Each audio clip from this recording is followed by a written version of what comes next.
அகிலத்தின் அன்பான சொந்தங்களுக்கு இனிய வணக்கம். மீனவர் காலிபதியினூடாக சந்திருக்கின்றோம். காசாவில் இஸ்ரேலுக்கும் ஹமாஸ் இயக்கத்துக்கும் இடையிலான போர் நிறுத்த ஒப்பந்தம் மிகப்பெரிய ஆபத்தான நிலைக்கு வந்திருக்கின்றது. போர் நிறுத்த ஒப்பந்தம் முறிவடைந்து விடுமா என்று அஞ்சும் அளவுக்கு அங்கே நடவடிக்கைகள் தற்போது தீவிரமடைந்திருக்கின்றன. தற்போது போர் நிறுத்த ஒப்பந்தம் முடிவடைந்தால் காசா மீண்டும் ஒரு யுத்த பூமியாக மாறிவிடுமா என்ற அச்சம், மேற்கு கரையில் இஸ்ரேல் ஆரம்பித்திருக்கக்கூடிய பாரிய தாக்குதல்கள் மீண்டும் சிக்கலை ஏற்படுத்தியிருக்கின்றன. ஹசன் நஸ்ரல்லா ஹிஸ்புல்லாவினுடைய தலைவரின் நிகழ்வில் லட்சக்கணக்கான மக்கள் கலந்திருப்பது லெபனான் ஊடகங்களில் மட்டுமல்ல, உலகளாவிய ஊடகங்களில் மிகப்பெரிய செய்தியாக மாறியிருக்கின்றது. இந்த நிலையில் பிராந்தியத்திலும் உலகிலும் என்ன விடயங்கள் எல்லாம் நடைபெற்றிருக்கின்றது என்பது குறித்த பிந்தைய நிலவரங்களை இந்த காணொலியில் விரிவாக பார்க்கலாம்.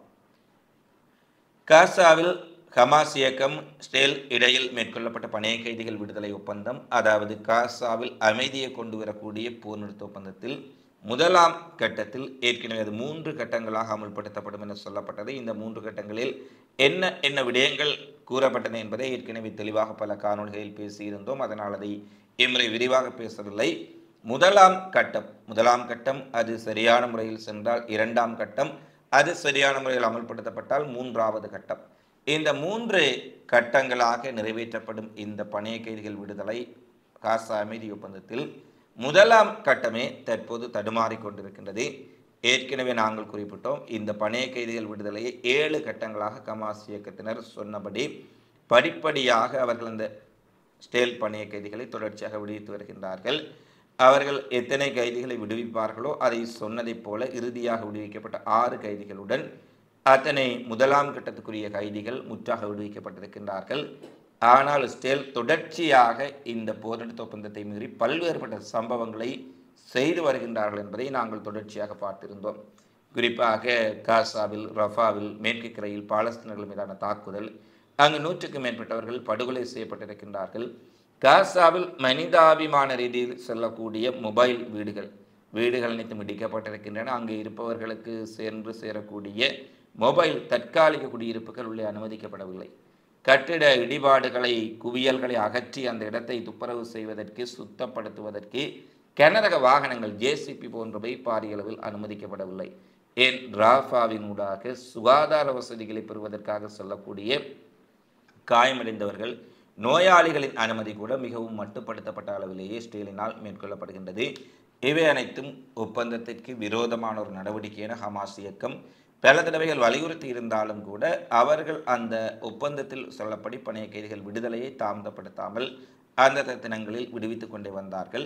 ஆனால் இறுதியாக கடந்த சனிக்கிழமை நடைபெற்ற பணைய கைதிகள் விடுதலையில் இஸ்ரேல் அரசு ஒரு மிக முதுகில் குத்தக்கூடிய நடவடிக்கை என்றுதான் சொல்ல வேண்டும்.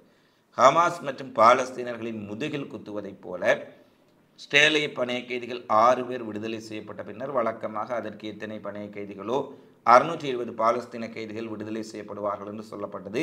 அதற்கான ஏற்பாடுகளும் இஸ்ரேலிய சிறைகளில் மேற்கொள்ளப்பட்டது. அதற்கான பேர் விவரங்களை கூட இஸ்ரேல் அனுப்பியிருந்தார்கள். ஆனால் இறுதி நேரத்தில் தன்னுடைய நடவடிக்கைகள் மூலம் நெதன்யாகு நொண்டி சாட்டுக்களை காரணமாக கூறி ஹமாஸ் மீது இவ்வாறு என்று கூறி 620 பாலஸ்தீன பணைய கைதிகள் விடுதலையை நிறுத்தி வைத்து விட்டார். ஏற்கனவே ஹமாஸ் சொன்னபடி 6 பணைய கைதிகளை அவர்கள் விடுவித்திருக்கின்றார்கள். அந்த 6 பேருக்கு பதிலாக அன்றைய தினம் விடுதலை செய்யப்படக்கூடிய பாலஸ்தீன கைதிகள் விடுதலை செய்யப்படாமல் நிறுத்தி வைத்திருந்தமை நிச்சயமாக ஒரு அப்பட்டமான போர் நிறுத்த மீறல் என்பது மட்டுமல்ல, இது ஒரு நம்பிக்கை துரோகம். அதாவது, என்னிடம் இருக்கும் பணைய கைதிகளை நான் விடுதலை செய்து விட்டேன், விடுதலை செய்த மறுகணமே உங்களிடம் இருக்கும் பணைய கைதிகளை விடுதலை செய்வதாக சொல்லிவிட்டு எங்களிடம் இருக்கக்கூடிய பணைய கைதிகள் 6 பேரும் வெளியேறிய பின்னர் ஏனையவர்களை நான் விடமாட்டேன் என்று சொல்வது எவ்வகையான நியாயம், தர்மம் என்பது யாருக்கும் புரியவில்லை. இது குறித்து உலக நாடுகள் என்ன சொல்லப் போகின்றார்கள் என்பது தெரியவில்லை. இந்த நிலையில் ஹமாஸ் விடுவித்த கைதிகளுக்கு, இஸ்ரேலிய பணைய கைதிகளுக்கு பதிலாக விடுதலை செய்யக்கூடிய பாலஸ்தீன கைதிகள் இஸ்ரேலினால் விடுதலை செய்யப்படவில்லை. இது மிகப்பெரிய சிக்கலாக மாறியிருக்கின்றது. ஏனெனில் இது முழுக்க ஒரு ஹமாஸை ஏமாற்றக்கூடிய ஒரு செயற்பாடு. இந்த நேரத்தில் ஹமாஸ் இயக்கம் என்ற ஒரு அதிரடியான அறிவிப்பை வெளியிட்டிருக்கின்றார்கள். 620 பாலஸ்தீன கைதிகள் விடுவிக்கப்படும் வரை இஸ்ரேலுடன் எந்த ஒரு பேச்சுவார்த்தையும் கிடையாது என அவர்கள் தெரிவித்திருப்பதுடன், ஹமாஸ் அரசியல் பணியகத்தின் உறுப்பினர் பாஷம் நைம் ஜனவரி மாதம் அமலுக்கு வந்த ஒப்பந்தத்தின் கீழ் சனிக்கிழமை விடுவிக்கப்பட இருந்த 620 பாலஸ்தீனர்களையும் ஸ்டேல் விடுவிக்காமல் தடுத்திருப்பது அப்பட்டமான ஒரு ஒப்பந்த மீறல் மட்டுமல்ல, மிகப்பெரிய அளவிலான ஒரு நம்பிக்கையினத்தை ஏற்படுத்தி இருக்கின்றார்கள். 620 பாலஸ்தீனர்களை விடுதலை செய்யும்படி இஸ்ரேலுடன் எந்த பேச்சுவார்த்தைகளிலும் நாங்கள் ஈடுபட மாட்டோம். நாங்கள் அனைத்து கடமைகளையும் அர்ப்பணிப்போடு நிறைவேற்றியுள்ளோம். துரதிர்ஷ்டவசமாக நெதன்யாகுவும் அவரது அரசாங்கமும் எல்லா நேரங்களிலும் இந்த ஒப்பந்தத்தை குறைமதிக்குட்படுத்தவும் நாசப்படுத்தவும் அனைத்து முயற்சிகளையும் மேற்கொண்டு வருகின்றார்கள் என்பதையும் நாங்கள் தெளிவாக கூறுகின்றோம் என்ற செய்தியை இன்றைய தினம் தெரிவித்திருக்கின்றார்கள். அது மட்டுமல்ல, இஸ்ரேல் இந்த ஒப்பந்த காலத்தில் மட்டும் 100க்கு மேற்பட்ட பாலஸ்தீனர்களை கொண்டு குவித்திருக்கின்றார்கள். பாலஸ்தீனர்கள் காசாவுக்கு நுழையக்கூடிய பகுதிகளில் தாக்குதல் நடத்தி குழந்தைகள் உட்பட பலர் கொல்லப்பட்டிருக்கின்றார்கள். பாலஸ்தீனர்களுக்கு செல்ல வேண்டிய அத்தியாவசிய பொருட்கள் செல்வது தடுக்கப்பட்டிருக்கின்றது. எனவே இது குறித்து மத்தியஸ்தர்களுக்கு, ஏனெனில் இது 3 மத்தியஸ்தர்கள் மிக முக்கியமானவர்கள், அதிலும் கத்தார், எகிப்து, அதன் பின்னர் அமெரிக்கா, இந்த மத்தியஸ்தர்களுக்கு தெளிவான மற்றும் வலுவான செய்தியை நாங்கள் தெரிவித்திருக்கின்றோம். 620 பாலஸ்தீனர்கள் விடுதலை செய்யப்படாவிட்டால் எந்த ஒரு பேச்சுவார்த்தையும் இஸ்ரேலுடன் இனி கிடையாது என்று அவர்கள் தெரிவித்திருக்கின்றார்கள். இந்த நிலையில் ஆக்கிரமிப்பு ஒப்பந்தத்தை கடைபிடித்து முதல் கட்டத்தின் தேவைகளை செயல்படுத்தாவிட்டால் எந்த பேச்சுவார்த்தைகளிலும் ஈடுபடுவது அர்த்தமற்ற ஒரு விடயமாக இருக்கும் என்பதையும் ஹமாஸ் தன்னுடைய டெலிகிராம் பக்கத்தில் தெரிவித்திருக்கின்றார்கள். மனிதாபிமான நெறிமுறையை செயல்படுத்த தவறியதும் 7வது கைதிகளின் விடுதலையை சீர்குலைத்ததும் ஆக்கிரமிப்பினுடைய நோக்கங்களை தெளிவாக காட்டுவதாக அவர்கள் தெரிவித்திருக்கின்றார்கள். இது நிச்சயமாக 100க்கு 100% சரியான விடயம். ஏனெனில் பணை கைதிகள் விடுதலையில் ஆரம்பம் முதலே ஹமாஸ் அதை சரியான முறையில் செய்து வருகின்றார்கள். நடுவில் ஒரு முறை 4வது பணை கைதிகள் விடுதலை ஒப்பந்தத்தின் போது ஸ்டேல் அத்தியாவசிய பொருட்களை, கனரக வாகனங்களை சொன்னபடி ஒப்பந்தத்தில் கூறியபடி அனுமதிக்கவில்லை என்று பணை கைதிகள் விடுதலையை தள்ளி வைப்பதாக கூறியிருந்தார்கள். ஆனால் அந்த நாள் வந்தபோது அதை மீண்டும் மறுபரிசீலனை செய்து அதே தினத்தில் விடுதலை செய்திருந்தார்கள்.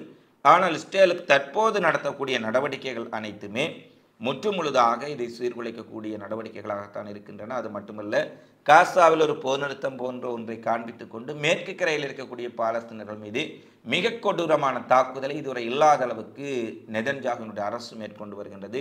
இஸ்ரேல் இராணுவம் அங்கு நுழைந்து அங்கே இருக்கக்கூடிய அகதி முகாம்கள், கட்டிடங்கள், தெருக்களை நாசப்படுத்தி அதை சின்னாபின்னமாக்கி கொண்டிருக்கின்றார்கள். நூற்றுக்கணக்கானவர்கள் அங்கு ஜெனின், ரம்லா மேற்கு கரையிலும் கொல்லப்பட்டிருக்கின்றார்கள். இந்த நிலையில் தற்போது அந்த தாக்குதல்களை விரிவுபடுத்துவதைப் போல முதல் தடவையாக இஸ்ரேலிய இராணுவத்தினுடைய டேங்கிகள் மேற்கு கரைக்குள் நுழைந்திருக்கின்றன. லட்சக்கணக்கான மக்கள் மிகவும் நெருக்கமாக வாழக்கூடிய அந்த நகரங்களுக்குள், அந்த பகுதிகளுக்குள் டேங்கிகள் நுழைந்தால் அது மிகப்பெரிய சேதங்களை ஏற்படுத்தும் என்பது சொல்லி தெரிய வேண்டியதில்லை.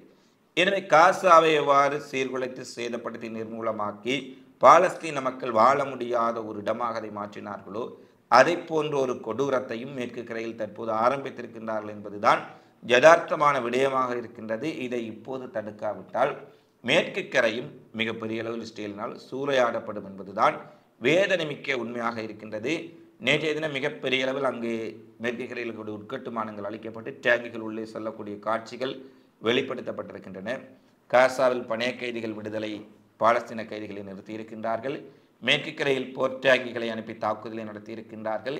இவை அனைத்தும் ஒரு சமாதானத்திலோ அமைதியிலோ இஸ்ரேலுக்கு, ஆக்கிரமிப்பிற்கு நம்பிக்கை இல்லை அல்லது ஈடுபாடில்லை. இந்த போரின் மூலம் தங்களுடைய அரசியல் லாபங்களை அடைந்து கொள்வதைத்தான் நெதன்யாகுவும் அவருடைய கூட்டாளிகளும் விரும்புகின்றார்கள் என்பதை திட்ட தெளிவாக பார்க்கக்கூடியதாக இருக்கின்றது. இந்த நிலையில் ஆக்கிரமிக்கப்பட்ட மேற்கு கரையில் இஸ்ரேல் நடத்தக்கூடிய அனைத்து தாக்குதல்களும் சர்வதேச சட்டத்தினுடைய கடுமையான மீறல்கள். இது குறித்து விசாரணை நடத்த வேண்டும் என ஐக்கிய நாடுகள் சபை அவசர அழைப்பு விடுத்திருக்கின்றார்கள்.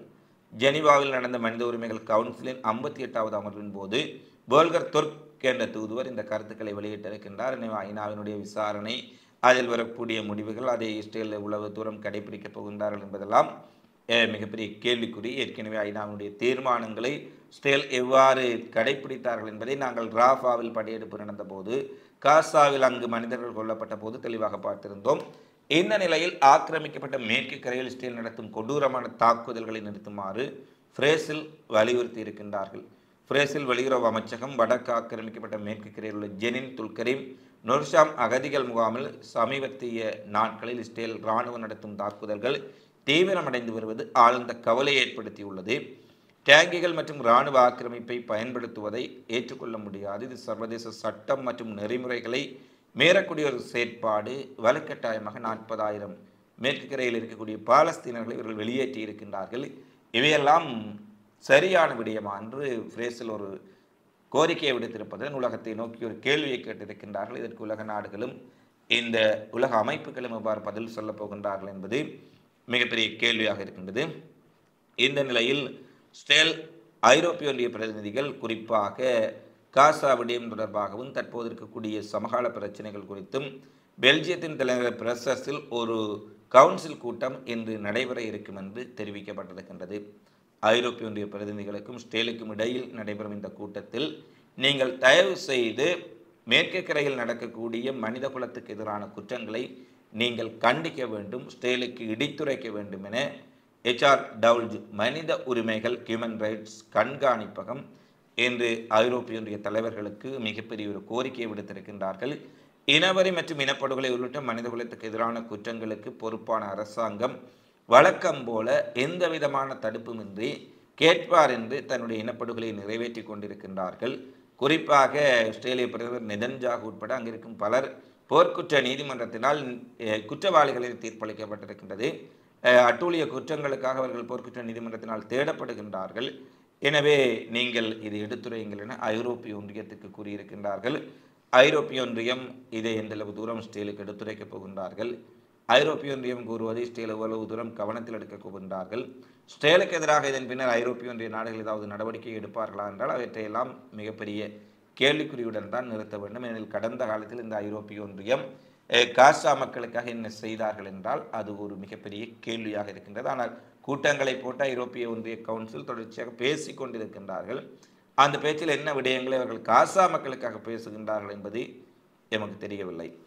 அடுத்து ஆக்கிரமிக்கப்பட்ட பகுதிகளில் இவ்வாறான அடக்குமுறைகளையும் டேங்குகள் சகிதம் தாக்குதல்கள், தேடுதல்கள், சுற்றி வளைப்புகள், சுட்டுப்படுகொலையின் இஸ்ரேல் இராணுவம் நடத்தி வரும் சூழ்நிலையில் மறுபுறத்தில் இஸ்ரேலிய குடியேறிகள் அங்கு மிகப்பெரிய வன்முறைகளை பாலஸ்தீனர்களுக்கு எதிராக ஆரம்பித்திருக்கின்றார்கள். ஆக்கிரமிக்கப்பட்ட கிழக்கு ஜெருசலேமில் உள்ள பாலஸ்தீன பெடோயின் சமூகமான ஜாபாவில் இஸ்ரேலிய குடியேறிகள் உள்ளே புகுந்து தங்கள் சொத்துக்களுக்கு தீ வைத்ததாகவும் 2024ஆம் ஆண்டின் தொடக்கத்தில் இருந்து ஆக்கிரமிக்கப்பட்ட மேற்கு கரையில் உள்ள பெடோயின் சமூகத்தின் மீது இஸ்ரேலிய இராணுவமும் குடியேறிகளும் 2000க்கு மேற்பட்ட நூற்றுக்கணக்கான தாக்குதல்கள் கிடையாது 2000க்கு மேற்பட்ட தாக்குதலை நடத்தியிருப்பதாக உள்ளூர் உரிமைகள் குழுவான அல் பைதர் உரிமைகள் பாதுகாப்பு அமையம் தெரிவித்திருக்கின்றது. அது மட்டுமல்ல, நேற்றைய தினம் பாலஸ்தீன மக்களினுடைய விவசாய நிலங்களையும் அவர்கள் நாசப்படுத்தி அவற்றையும் மிகப்பெரிய அளவில் சேதப்படுத்திவிட்டு சென்றிருக்கின்றார்கள் என்ற செய்தி வெளியாக இருக்கின்றது. அடுத்து ஜெனினில் இஸ்ரேலிய இராணுவத்திற்கும் ஜெனின் படையினருக்கும் இடையே மிக கடுமையான துப்பாக்கி சண்டை நடைபெற்றிருப்பதாக அல்குட்ஸ் பிரிகேட்ஸ் தெரிவித்திருக்கின்றது. பாலஸ்தீன இஸ்லாமிய ஜிகாத்தினுடைய ஆயுத பிரிவு டெலிகிராமில் வெளியிட்டிருக்கக்கூடிய அறிக்கையில் டெல் கரிதியா சுற்றுப்புறத்தில் இஸ்ரேலிய இராணுவத்தினருக்கும் எங்கள் போராளிகளுக்கும் இடையில் மிக கடுமையான துப்பாக்கி சண்டை இடம்பெற்றதில் இஸ்ரேலிய இராணுவத்தினர் பலர் காயமடைந்திருக்கின்றார்கள் என்றும் வடக்கு மேற்கு கரையில் இஸ்ரேலிய இராணுவம் தனது பாரிய இராணுவ நடவடிக்கையை தொடர்ந்து டேங்கிகள் மற்றும் ஆயுதங்களுடன் உள்ளே சென்றிருக்கும் நிலையில் இந்த சண்டை நடைபெற்றிருப்பதாக ஜெனின் படையணி தெரிவித்திருக்கின்றது. அடுத்து பெய்ரூட்டில் நேற்றைய தினம் நடந்த ஹெஸ்புல்லாவினுடைய தலைவர் மறைந்த ஹசன் நஸ்ரல்லாவின் இறுதி வணக்க நிகழ்வில் லட்சக்கணக்கான மக்கள் கலந்து கொண்டிருப்பது லெபனானதையும் அரபுலகத்தையும் மிக பெரும் ஆச்சரியத்துக்கு உட்படுத்தி இருக்கின்றது. ஏனெனில் லெபனானில் தற்போது அமெரிக்க சார்பான ஒருவரை ஆட்சியில் ஜனாதிபதியாக கொண்டு வந்திருக்கின்றார்கள். அங்கே நடந்த இறுதி வணக்க நிகழ்வை சிதைப்பதற்கு இஸ்ரேல் ஆரம்பம் முதலே மிகப்பெரிய நடவடிக்கைகளை எடுத்தார்கள். குறிப்பாக தெற்கு லெபனானின் பல பகுதிகளில் மீது இந்த வணக்க நிகழ்வுகள் தொடங்குவதற்கு முன்பு தாக்குதல்கள் நடத்தப்பட்டன. ஆனால் அவற்றையெல்லாம் மீறி இஸ்ரேலின் அச்சுறுத்தல்களை மீறி லட்சக்கணக்கான மக்கள் அங்கே ஒன்று திரண்டிருந்தார்கள். இது இஸ்ரேலுக்கு மிகப்பெரிய ஒரு ஏமாற்றமாக அமைந்த சூழ்நிலையில் அங்கிருந்த மக்களை, சாதாரண பொதுமக்களை அச்சுறுத்துவதைப் போல இஸ்ரேலிய போர் விமானங்கள் ஹசன் நஸ்ரல்லாவின் உடைய சம்பவம், குறிப்பாக அந்த வணக்க நிகழ்வு நடைபெற்ற இடத்திற்கு மேலாக சென்றிருந்தன. இது குறித்து பல்வேறுபட்ட கருத்துக்கள் வெளியிடப்பட்ட சூழ்நிலையில் ஈரானினுடைய வெளிவிவகாரத்துறை அமைச்சர் இறுதி வணக்க நிகழ்வில் துக்கத்தை பகிர்ந்து கொள்வதற்காக வந்த மக்களை மிரட்டும் முகமாக இஸ்ரேலிய போர் விமானங்கள் செயற்பட்டது ஏற்றுக்கொள்ள முடியாதது மட்டுமல்ல, ஒரு காட்டுமிராண்டித்தனமான செயற்பாடு. இது முழுக்க முழுக்க லெபனானின் இறையாண்மையை மீறுவதையும் எங்கள் கண்களால் நாங்கள் பார்த்தோம். இது ஒரு பயங்கரவாத செயல், இல்லை என்றால் என்ன என்று நாங்கள் கேட்கின்றோம் என்ற ஒரு குறிப்பை வெளியிட்டிருக்கின்றார். ஆஸ்திரேலிய போர் விமானங்கள் கசன் நஸ்ரல்லாவினுடைய இறுதி நிகழ்வுகள் நடைபெற்ற போது மேலே சென்றபோது அங்கு ஹிஸ்புல்லா தலைவருக்கு ஆதரவாக லட்சக்கணக்கானவர்கள் கூடியிருந்த போது போர் விமானங்கள் வரும் பொழுது அவர்கள் சிதறி ஓடினார்கள், தெரித்து ஓடினார்கள் என்றெல்லாம் பல ஊடகங்கள் செய்திகளை வெளியிட்டிருக்கின்றார்கள்.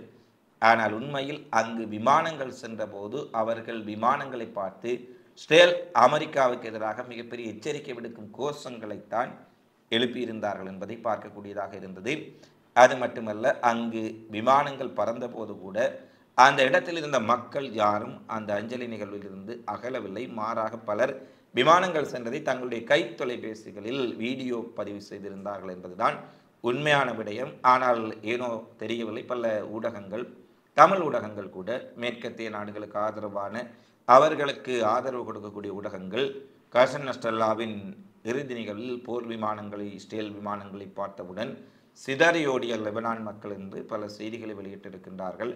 அங்கு யாரும் சிதறவும் இல்லை, ஓடவும் இல்லை. இஸ்ரேலிய விமானங்கள் பறந்து சென்ற போதும் அவர்கள் அந்த இடத்திலே நின்று அந்த அஞ்சலி நிகழ்வில் இன்னும் ஓர்மத்துடன் கலந்து கொண்டார்கள் என்பதைத்தான் நேற்றைய நிகழ்வில் பார்த்திருந்தோம். நேற்றைய தினம் Iran, Iraq, Syria, Pakistan, India, Bahrain, பாலஸ்தீனம், துனிசியா மட்டுமல்ல தென் ஆப்பிரிக்காவில் இருந்து கூட பலர் கலந்து கொண்டிருக்கின்றார்கள். குறிப்பாக சுதந்திர போராட்ட வீரர் நெல்சன் மண்டலோவின் உடைய பேரன் ஒருவரும் இந்த கசன் நஸ்ரல்லாவுக்கு அஞ்சலி செலுத்துவதற்காக அங்கே நேரடியாக கலந்து கொண்டிருந்தார் என்பதும் குறிப்பிடத்தக்கது. எனவே மத்திய கிழக்கு நாடுகளில் ஒரு அரசு தலைவருக்கு கூட, ஒரு ஜனாதிபதிக்கு கூட அவரின் மறைவிற்கு இவ்வளவு மக்கள் திரண்டதில்லை. இப்படி ஆன அளவில் மக்கள் திரண்டிருப்பது லெபனான், இஸ்ரேல், அமெரிக்க அரசுகளுக்கு மட்டுமல்ல, அரபுலக நாடுகளுக்கும் ஹிஸ்புல்லாவுக்கு லெபனானில் இருக்கக்கூடிய ஆதரவலை குறித்து மிகப்பெரிய அதிர்ச்சி ஏற்பட்டு இருக்கும் என்பதில் எந்த மாற்று கருத்தும் இல்லை. அதேபோல லெபனானில் இருக்கக்கூடிய அரசும் இஸ்ரேல், அமெரிக்கா இவ்வளவு அழுத்தம் கொடுத்தாலும் ஹிஸ்புல்லா இல்லாமல் லெபனான் இல்லை என்பதை நேற்று உணர்ந்திருப்பார்கள் என்பதும் நேற்றைய சம்பவங்கள் தெளிவாக கட்டியம் கூறுகின்றது. இவைதான் இன்றைய நாளில் வெளியான மிக முக்கியமான செய்தி பதிவுகளாக பதிவாக இருக்கின்றன. தொடர்ச்சியாக உலகெங்கும் நடைபெறும் செய்திகளை உடனுக்குடன் தெரிந்து கொள்ள அகிலத்தோடு இணைந்திருங்கள். இந்த காணொலி பதிவு தொடர்பிலான உங்களது மதிப்பான கருத்துக்களை தவறாமல் கமெண்ட்ஸில் பதிவிடுங்கள். இங்கே நாங்கள் பதிவேற்றக்கூடிய காணொலிகள், வீடியோ பதிவுகளை எங்களுடைய யூடியூப் சேனலில் வெளியிட இருக்கும் சிக்கல்கள் காரணமாக இந்த காணொலியின் கீழே லிங்கில் இணைக்கப்பட்டிருக்கக்கூடிய வாட்ஸ்அப் சேனலிலோ அல்லது அகிலம் மீடியா நண்பர்கள் என்று சொல்லக்கூடிய வாட்ஸ்அப் குரூப்பிலோ இணைந்து கொள்வதன் ஊடாக அந்த காணொலிகளையும் வீடியோ பதிவுகளையும் நீங்கள் பார்க்க முடியும் என்பதையும் தெரிவித்துக் கொள்கின்றோம். மீண்டும் அடுத்த காணொலியில் சந்திப்போம். நன்றி, வணக்கம்.